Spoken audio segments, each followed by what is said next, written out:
Ma'am, महाराष्ट्राचा result आला, तसा झारखंडचा पण आला आणि बहुतेक सीट्स जे आहेत ते BJPने जिंकून घेतलेले आहेत. तो काँग्रेसला कुठे सेटबॅक पडला असेल? अजून तरी मला वाटतं टी व्हीवरती मी लेटेस्ट बघितलं, आता 1:15 वाजला आहे, 4-5 राऊंडचंच दाखवत आहेत आणि 15-16 राऊंड्स होतात.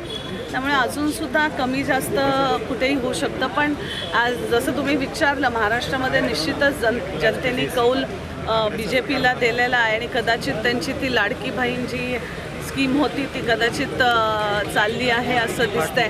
पण झारखंडमध्ये निश्चितच काँग्रेसला आणि हेमंत सोरेनजींना मोठा पाठिंबा मिळालेला आहे. परत एकदा सरकार बनवायचा विश्वास लोकांनी त्यांच्यावर दाखवलेला आहे आणि तेच दाखवतं की जेव्हा काँग्रेसचं सरकार जेव्हा चालवतं तेव्हा कशा रीतीने सेकंड टाईम पण लोक त्यांना आशीर्वाद देतात. आणि त्याच्या व्यतिरिक्त कर्नाटकामध्ये पण 3 बाय इलेक्शन झालेले आहेत आणि 3ही ठिकाणी काँग्रेस आलेलं आहे. म्हणजे येत आहे ते पण ऑलमोस्ट. अजून राऊंड्स व्हायचे आहेत, मी जसं म्हटलं 5वा-6वा राऊंड चालू आहे. त्याच्यामुळे तिथे पण बरंच 8-10 हजाराची लीड प्रत्येक कॉन्स्टिट्युएन्सीमध्ये आहे. शिग्गावमध्ये आमचे एक CMचा मुलगा असताना सुद्धा, संडूर आणि ऑब्वियसली चन्नपटना.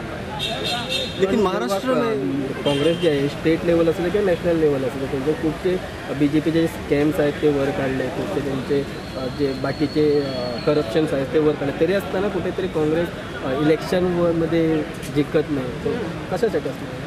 मला वाटतं लोकांना स्कॅम्स पाहिजेत आणि लोकांना कळत नाही आहे की त्यांचा पैसा जो टॅक्स पेयर्सचा पैसा आहे तो खिसा त्यांचाच कापून त्यांच्याकडे पैसा दिलेला जातो आहे.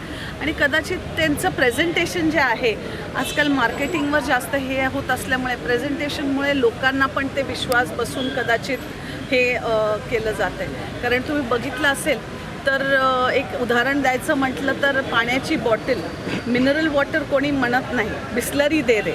मग ती कुठल्याही कंपनीची असू दे, की whether it be Kinley or any other company. मग हे असं सगळं असताना मार्केटिंग इथे कसं चालतं आणि तो ब्रँड एखादा कसा चालतो ते आपल्याला बिस्लरीने दाखवलेलं आहे. त्यामुळे कदाचित BJPवाल्यांचं मार्केटिंग जास्त होतं आणि काम कमी होतं म्हणून ते पुढे जात आहे. आणि आमचं काम जास्त आहे ग्राउंडवरती लोकांबरोबर टचमध्ये असूनसुद्धा आमचं कदाचित मार्केटिंगला आणि लोकांना कन्व्हिन्स करायला कुठेतरी आम्ही कमी पडतो आहे, निश्चितच आहे. सो तुमचं मार्केटिंग किंवा प्रेझेंटेशन ते तुम्ही म्हटलं तुमचं तिथे डेव्हलपमेंट करायचे जरूरत आहे असं वाटतं. म्हणजे लोकांपर्यंत मेसेज नाही पोहोचतो. लोकांपर्यंत तर मेसेज पोचतोय पण मला वाटतं बरोबर रीतीने पोचत नाही आणि लोकांना भूलथाप्यांवरती जास्त विश्वास बसायला लागलेला आहे. सेम सिच्युएशन गोव्यात पण आहे असं तुम्हाला वाटतं? अजून गोव्याला वेळ आहे सध्या, पण एवढं सगळं चालत असताना सिच्युएशन सेम नाही मी म्हणू शकत. कारण जिथे जिथे मी व्हिजिट देते आहे कॉन्स्टिट्युएन्सीला, तिथे लोक स्वतःहून समोर येऊन सांगत आहेत की BJP आहे असं भ्रष्ट, आम्हाला दिसते, आम्ही काँग्रेसला वोटिंग देतो, खरं ते MLAsला विकत घेत आहेत. हे लोकांकडनंच समजतंय मला. त्यामुळे लोकांना कळतंय, पण ह्यांचा जोर जमाटा CBI, ED, IT, पोलीस हे सगळं बघून लोक पण शेवटी कशाला त्यांच्या नादाला लागायचं असं करून पण हे ते. म्हणूनच तुमच्या चॅनलमार्फत सांगते की आम्ही ॲज अ काँग्रेस पार्टी सर्वसामान्यांबरोबर उभं राहायला तयार आहोत, कष्ट करायला तयार आहोत, तुमच्यासाठी तुमच्या योजना पोचवायला तयार आहोत. विश्वास ठेवा आमच्यावर, आम्ही तुमचा साथ सोडणार नाही. पण संजय राऊतनी मोठं स्टेटमेंट दिलं सकाळी की हा जनतेचा कौल नाही, कुठेतरी गडबड झाली म्हणतात. संजय राऊत त्यांना माहिती, मी माझ्या पार्टीबद्दल बोलू शकते. ते शिवसेना UBTचे प्रवक्ता आहेत, तर त्यांना असं का वाटतंय ते त्यांनी विश्लेषण द्यावं त्याच्याबाबत. मॅडम, तुमचे कोएलिशन सांभाळून ठेवण्यासाठी तुमचा प्रयत्न अजूनपर्यंत पुढे असणार आहे? कारण खूपशा रुमर्सवर पण येत आहेत की आता खूपशे कोएलिशन तुटायचा पण प्रयत्न होणार काँग्रेसमधून. नाही, ॲज अ इंडिया अलायन्स पुढे चाललोच आहे आम्ही.